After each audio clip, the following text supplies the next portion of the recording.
छोड़ा हो जाए तो काल है कुछ बोलो और मजा उठा ले हम सब यार छोड़ा हो जाए तो काल है कुछ बोलो और मजा उठा ले हमरा गला के बाद तू पीहे ना रो रे पीहे ना रो बेवफा सनम बेवफा सनम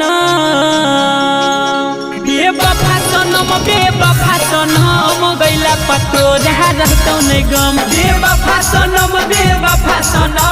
गैला पतो रहतौ नहीं गम।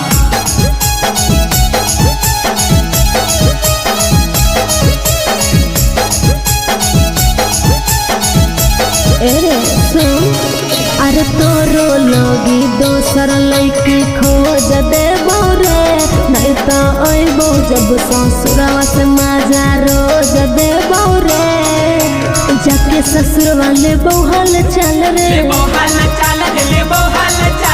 जोगे छिनर हमरा कम नहीं है माल गे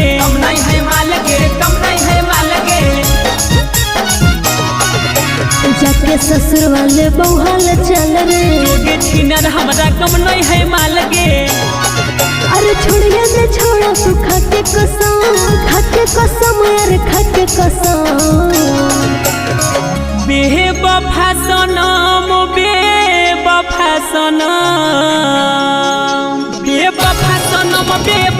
सनम गैला पतो रहतौ नहीं गम बेवफा सनम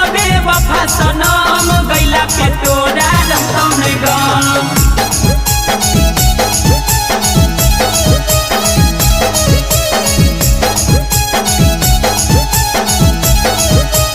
अगे जोगे जो छिनारी के धिया लगलौ नहीं तोरा लाज अगे जोगे जो छी हतरी तोरा लगलौ नहीं लाज घोषित न करिए हमरा धोखेबाज रे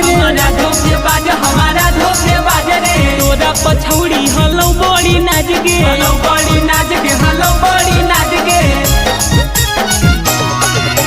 घोषित न करिए हमरा धोखेबाज रे तोरा पछौड़ी हलौ बड़ी नाज गे दूसरा थो राजा ने तड़बो भरो सूरज दशरथ ने तड़बो भरो बेवफा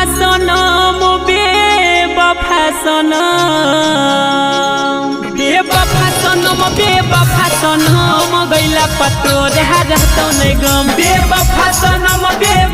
सनम तोरा गैला के बाद लैबो माल रसिया।